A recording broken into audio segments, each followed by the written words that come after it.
Hi guys, it's Mark Zicree, Mr. Sci-Fi, also Mark Zicree of Space Command, coming to you from London, from the Hampstead area of London. And this is the second video of our trip.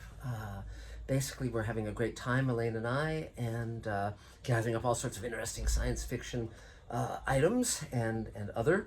And I just wanted to share some of it with you and talk about what we've been doing.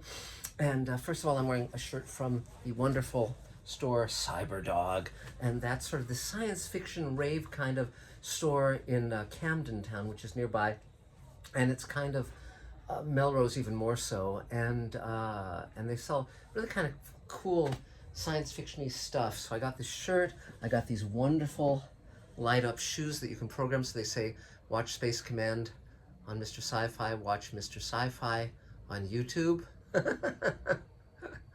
So very, very fun, and I will definitely be wearing those in many a place when I get home. And then also I got this hat. It's a little chill here, and so this hat, and it says Cyberdog on the back, and I will be wearing it proudly.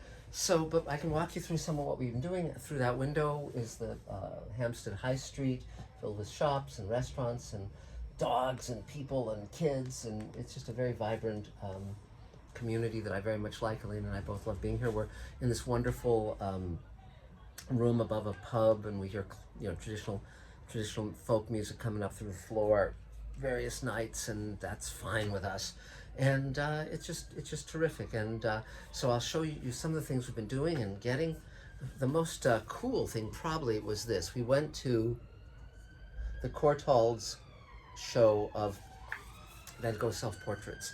Now, if you remember from the other video, I had mentioned that we'd gone to a high tea with a Van Gogh theme, and this show collected 19 of the Van Gogh self-portraits, and that's half of what he painted in terms of self-portraits. It's a great show. To be up close and personal to these amazing self-portraits was just a rare honor and treat, and we've always loved Van Gogh, and it was just spectacular. I mean, you can walk right up to them, you can study them. Van Gogh is one of our favorite artists, and very different when you see the paintings in person. A lot of artists, when you see the paintings in person, it's not that different from the reproductions, but when you see Van Gogh in person, that thickness of the paint and the way the light hits it, and just the life in his paintings, the way he puts himself in the paintings is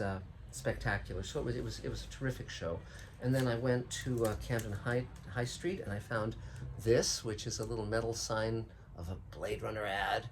So I'm going to put that up at home. And you got, Elaine, 2 of these little plush toys. Keep Calm and Carry On, and Eeyore. So, and also for Elaine's physical therapist, she'd wanted a book by Virginia Woolf, so we got her this book by Virginia Woolf, A Haunted House from 1947.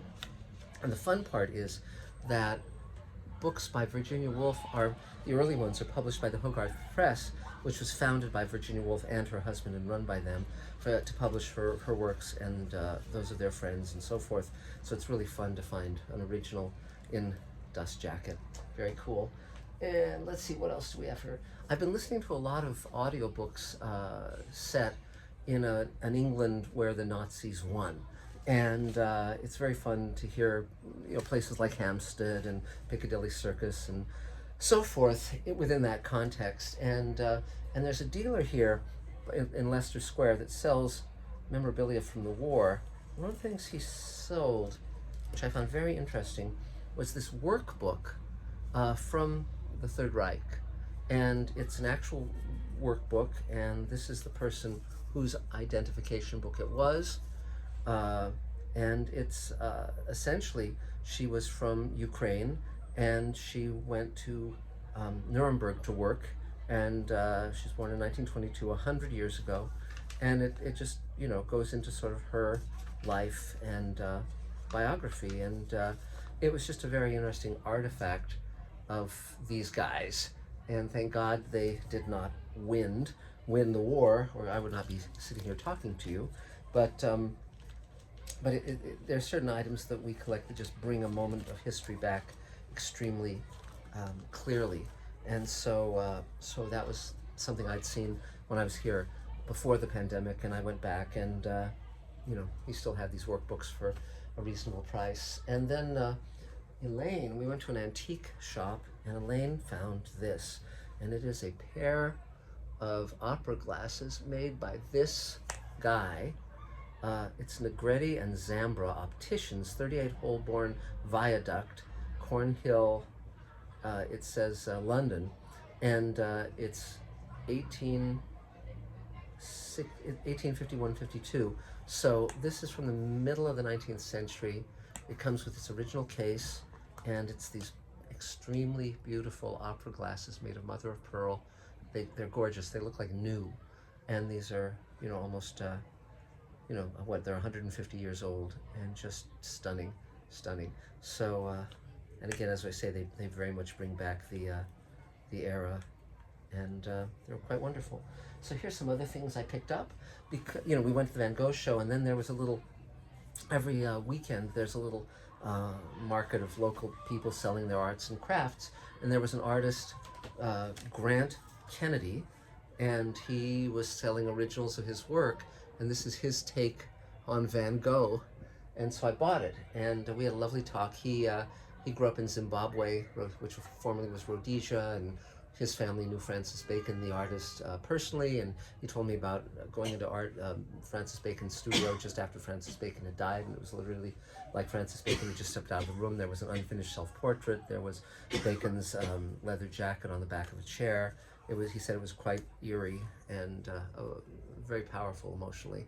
So, but I'll put that up alongside some of the other little items, and let's see, what else do we have here? I found also at that same little show this is the complete Clockwork Orange by Anthony Burgess. It's got a lot of reviews, supporting documents, plus the final chapter of the book, which was not included in the initial American publication of Clockwork Orange. The additional chapters is Alex, the thuggish,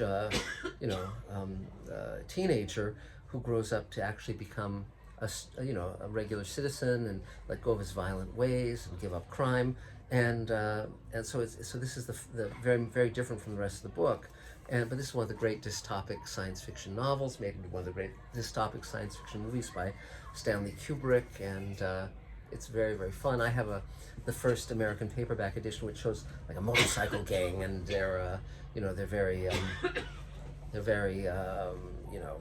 American and wild one looking, and I also, because we were thinking about Virginia Woolf, when we went to the Van Gogh exhibit, they also had an exhibit on the Bloomsbury Circle, which was Virginia Woolf and her writer friends and her artist friends, and they were selling this copy of A Room of One's Own, and this is a very famous essay combined with another essay. Both of them are major feminist writings by Virginia Woolf, and she was saying in order to write fiction, a woman needs her own money and a room of her own, and so this was a lecture that she gave, and so I'm reading it now and really enjoying it, and it's and I love the cover, which is very bright and cheerful and eye-catching.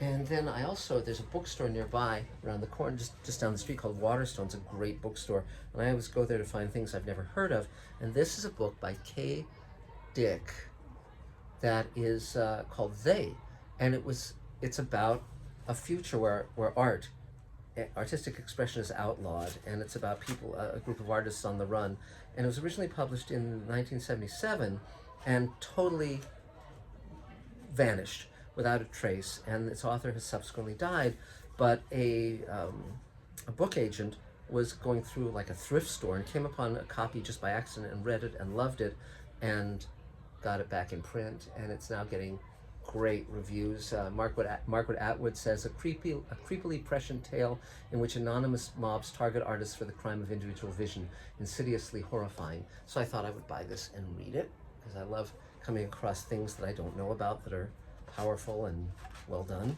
And then also there was on the high street here, on the weekend, there was a sort of a homeless guy selling books as a way of kind of making some money, and so I bought this from him, Just Kids, the National Book Award winning Patti Smith memoir about her uh, younger years with the great artist Robert Mapplethorpe, and uh, and he was very grateful that I bought this, and gave him some cash, and but I'm going to read this as well, and I found this great 3D image of John Lennon. I've always loved this photograph. It also reminds me of my friend Michael Reeves. When he was young, he looked a lot like this. And I'm going to put it up because I really love it. And Elaine said, well, we could frame it with a John Lennon signature, but of course those cost about 15 to 30 grand. And so I don't think I'll be doing that, but I will be putting this up on my wall. And I love John Lennon's work, and his individual work was terrific, as well as his work with the Beatles, and I'm glad that he came to some equilibrium and a place of love before being murdered, which was a shock at the time, a great shock. So then we went to Camden Town, and I came upon a place that sells all sorts of science fiction action figures, so I caught up with my Prometheus figures. So there's Vickers, and here's Fiefeld, who turns into a monster. You can see that. Got it. And really, really fun. And this, as I've said often about Prometheus, it's like a great movie if you just turn off the sound or ignore the people talking in the foreground. And because it is, it's got its problems. Now, but beautifully designed, and these will grace my shelf back home, and you will see them on Mr. Sci-Fi, no doubt, and we'll all be having a wonderful time. Let's see what else we got. So now, wherever I go, I of course look for people selling books, and there was an antique dealer, this woman from Canada, who just on a little side street here. She's not a science fiction person. She doesn't normally sell books, but there was someone she was selling some books from on consignment, and she had these amazing paperbacks of the work of John Wyndham. Now, John Wyndham, as I've mentioned before, is one of the great British science fiction writers, and the fascinating thing about him was that he had a career prior to World War II writing for the American pulps under the name John Bainan, or John Bainan Harris, which he had a long name with lots of names in it, and those were several of them. And he was kind of just imitating the other writers and just kind of writing very pulpish kind of stuff, and not really punching through very. He was selling regularly but not making a distinctive career. And then after World War II, he decided to try something new, which was, instead of trying to imitate Americans, he would write about what he knew. He would write about British characters and characters living in small little villages. And so he wrote The Day of the Triffids, great book. He wrote The Midwich Cuckoos, which was made into Village of the Damned, another great book. He wrote a book called The Kraken Wakes, which I love, and so forth. And so there were all these cool books. Now, John Wyndham were also two of his names. It was like John Bainan Harris Wyndham something, it's just on and on. So I grabbed these up. They were not expensive, and so later in later years they actually republished some of the work he'd written as John Bainan. So that's one of those. And then here's another one of his novels, The Trouble with Lichen. And here's a collection of short stories called The Seeds of Time. And there was only one publicity photo he had on his books, which was actually younger than he was at the time, but that was the photo. It was his official photo. And then later he wanted to write more kind of space opera, science fiction kind of stories, and he felt a little nervous about that because he'd established John Wyndham as a specific brand of a specific kind of story. So he created a second pseudonym as his co-writer, as though this was a real guy. So, and these were all named from his long list of names. So it's John Wyndham and Lucas Parkes. Lucas Parkes is John Wyndham. And in the inside where it talks about John Wyndham's credits, then it says, Lucas Parkes has confined himself to supplying technical advice in connection with space travel. So, but this is the only case I know of someone writing as a team where both members of the team are the same guy. Here's another one of his books, Consider Her Ways and Others. Another great book. These are published by Penguin. And this is the first American paperback edition of Out of the Deeps. This is The Kraken Wakes. That's the title it goes by in England. And if you're going to read this book, and I highly recommend it, it's an alien invasion novel along the lines of War of the Worlds, but the aliens are in the ocean. and they plummet into the ocean and then start fucking with the climate. And wonderful book, but in the American edition, Ian Ballantyne, who was the editor of Ballantyne Books, insisted that Windham cut about 100 pages out of it and changed the ending, and the British edition is much, much better. So read that one if you're going to read that, any of them. This is Rebirth and After the Bomb Story by John Wyndham, also published by Ballantyne Books. These are most of these are first editions, and this is a very strange. All the writers during the 50s, all the major science fiction writers, wrote after the bomb stories, and many mainstream writers did too. But this is a fun book to read, and again told with his distinctive style and flair. It's got a Richard Powers cover. This is the American edition of this book. It was published under a different title in England. It was called The Chrysalids in England, but Rebirth in America. And then of course here's this great edition of Day of the Triffids, and this is got a cover by the famous Leo and Diane Dillon, a married and interracial couple who were wonderful cover artists of the 50s, 60s, 70s, etc. And they were renowned for doing Harlan Ellison's book covers for many years, and also Kurt Vonnegut and many others. And then they also did children's book illustrations that were award-winning and very, very distinctive. But this is a really fun and eye-catching cover of their work. And then finally in the paperbacks, I got New Tales of Space and Time from the 1950s, edited by Raymond J. Healy with an introduction by Anthony Boucher, who was one of the great editors. He was editor of Fantasy and Science Fiction magazine, and also a great science fiction writer in his own right, and mystery writer. And then along with that, from the same shop, I got a haul of 3 very cool books. This is the first edition of Expedition to Earth by Arthur C. Clarke, and I can buy like a facsimile dust jacket. It's the first edition, and it's short stories by Arthur C. Clarke from the 50s. And this is Beyond Human Ken, the British edition of a Judith Merrill anthology. And Judith Merrill was married to Frederick Pohl at the time, and she was a very well-known science fiction anthologist and also fiction writer as well. And I just liked the cover and thought it was very fun, and and I read her stories when I was a kid, and I could never understand her stories. I mean, they were always like, what, this is too weird and subtle and oblique and probably adult for me, and probably still is. And then finally I got this book, Adventures in Tomorrow. These are all from the 50s and early 60s at the latest, so we're talking books that are maybe 70 years old, 60 years old. But and I also love when books are signed as a gift or signed by the owner. And this says September 1953 was when this was gifted to someone, and it's just really cool and adventurous and lovely. And so that's some of the stuff I've been getting, and more to come. But I mean, I only get things that are evocative, that have meaning for me, of course, and that are that I can then share with you and talk about the vast world of science fiction with you. We're ramping up a lot on Space Command. I'm going to be telling you all about that in the next video or so. But in the meantime, subscribe to Mr. Sci-Fi. If you want to throw some money our way via Patreon, that would be great. It would pay for some of this stuff.